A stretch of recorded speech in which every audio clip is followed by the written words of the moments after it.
Good day, my name is Christelle from Frans the Klerk, Independent Technical Analyst. Tiger Brands was one of the favorites, maybe still is, but there is a head and shoulder formation that we would like to highlight, with the left shoulder touching the neckline, very important, massive head, and it now looks like it's building on a right shoulder.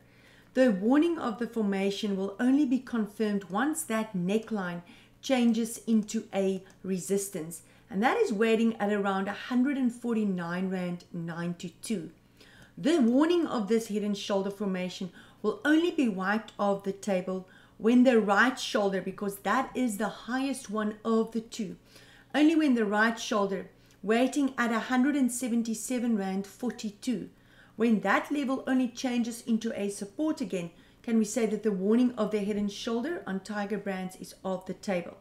Now, you know by now how we determine the targets of a formation, and in the case of a head and shoulder, it's the full length of the head projected downwards from the neckline where the formation is confirmed, meaning that Tiger Brands can go back to possibly 72 Rand 59, even lower, as selling pressure continues. Very important, we can see in the week from the 8th, the week of the 15th of May, 22nd of May, the share kept on trying to change that red line, which represents the 40-week moving average, into a support, and it just couldn't do that. And that was when the second whistle blew for Tiger Brand, saying that there's not enough buying power to keep the sentiment, the long-term sentiment towards this share positive. And I mean, drop of about 20% in that week of the 29th of May. The first warning was this double top formation. Now, a double top formation is where the share found resistance, pulled back, jumps again, and found resistance again at almost the same levels it did the previous time.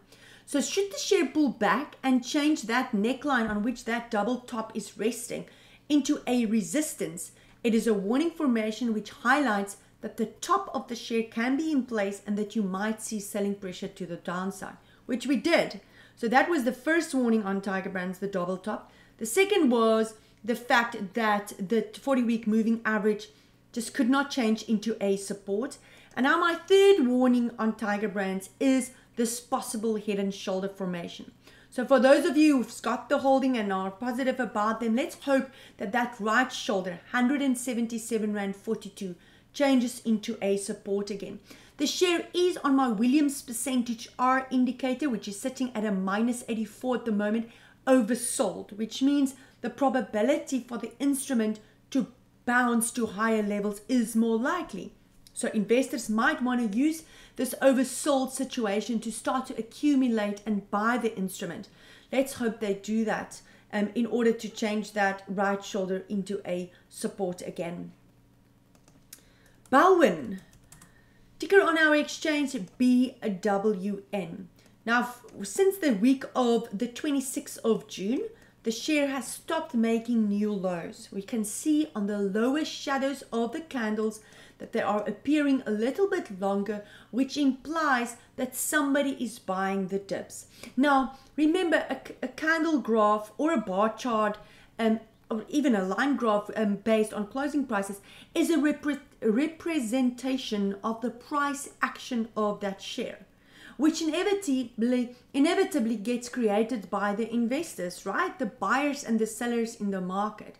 And it basically, it's like an EKG. It shows you the heartbeat, the sentiment, the feeling that the market has towards the share.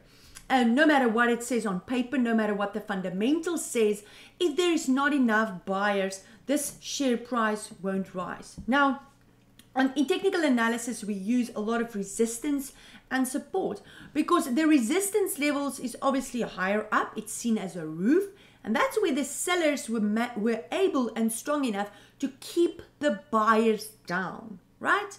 The buyers could just not get enough, the market could just not get enough buyers to break through that selling pressure, that resistance, and that's why they kept the share at low levels. Now, once the buying power becomes more than the selling pressure, they start to change these resistance levels into a support. So my first resistance on Balwin that needs to change into a support, that has been a resistance since the week of the 26th of June, is R2.60. So once R2.60 changes into a support, it will be the first hint, the first bell, the first orange light that starts to appear to saying, hey, there might now be enough buyers in this share to lift the share price to higher levels and to make sure that these support levels are becoming higher. Now, so R2.60 is the first level that needs to change into a support. Also very important, I added with an indicator. It shows us that the instrument is oversold. What does that mean? The probability for the instrument to bounce to higher levels is more likely. Now, on the Williams percentage R, there's a little bit of an add-in feature to it, the -50 level.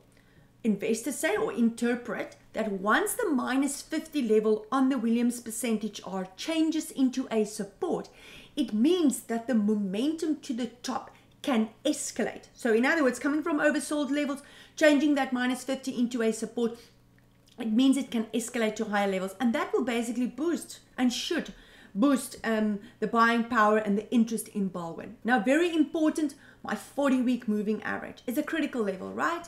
Above it, above R2.92, we can say the long-term sentiment towards this share has changed to positive. And as long as that level remains a resistance, the long-term sentiment will remain negative. Now, take note here, the support levels on Balwin previously, here in September last year, 2022, was around R2.40. This time, at around July 2023, it's a little bit higher at around R2.41. So it's a very strong support on this weekly graph, which means once that support level breaks and the selling pressure becomes stronger to take the share price lower than R2.40, that means we can see a lot lower levels, and it just might become a free fall sometimes, for a lack of a better word, to see where is the next buying power, where are investors prepared to buy and protect the price in the dips. So below R2.40, very negative, very strong support on Balwin, but above last week's high of R2.60, the first hint of optimism. Omnia. Also a share that many investors have been looking at and waiting for to accumulate and buy, but unfortunately, Darby, my 40-week moving average since the week of the 12th of June have remained a resistance, and that is very negative, right? It tells me there's just not enough buyers to change that 40-week moving average into a support. And if I change this into a line graph, I can even say negative technical goodbye kisses are visible. The first week of the 12th of June tested my 40-week, it touched it, right?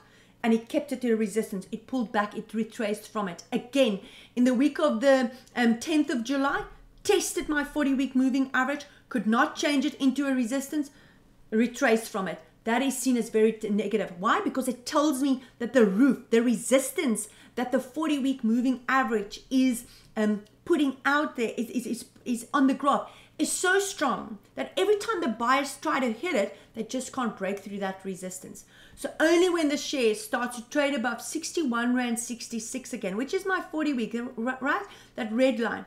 Only above that level can I say, listen, it seems like there was now enough buyers to break that resistance and change it into a support, and therefore my long-term sentiment towards this share has now changed to positive.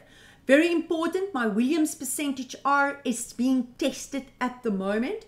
Assuming that level remains a support, we can say, listen, maybe the share can attract more buyers to break through that R61.66.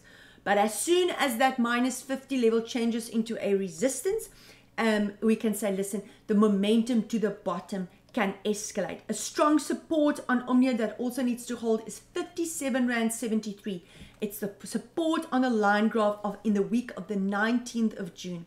57.73, because below 57.73, the next lower high will be confirmed, and that will be implying loss of momentum, and that will be seen as negative.